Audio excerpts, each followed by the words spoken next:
I'm Gary Harper, on your side. If you use social media like Facebook, for example, you've probably come across some tips when it comes to saving money at the gas pump.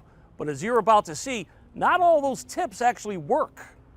Scrolling through social media and you'll see all kinds of things like selfies, viral videos, and memes.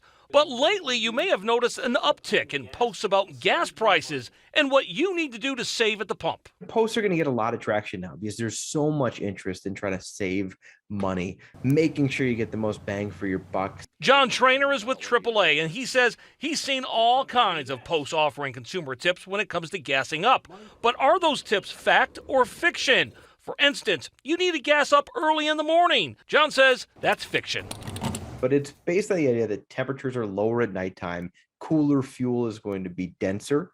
Well, fuel tanks are stored in the ground. They're not subject to daily temperature fluctuations because they are underground. So it doesn't really matter when you fill your tank up. The next tip circulating online suggests you should fuel up on the slowest setting on the nozzle. In other words, don't gas up full throttle. Again, John says that's fiction. The reality is fuel is metered at the pump without any aeration. You don't really have to worry about overfilling your gas tank with air or somehow getting less gas. What about gassing up when you're at a half a tank instead of empty, which is another tip going around? It's not really going to have an effect, but the reality is you're going to be paying the same amount whether you wait for it to be all the way to empty or halfway. Once again, that consumer tip is false. And finally, don't fill up if there's a tanker truck at the gas station because it might stir up sediment and get into your vehicle's gas tank. That's false because there are numerous filters before gas even reaches your tank. When you're looking for ways to maybe save money or ways to be safer, and you find something on Facebook, do a little extra checking just to make sure that the information you're reading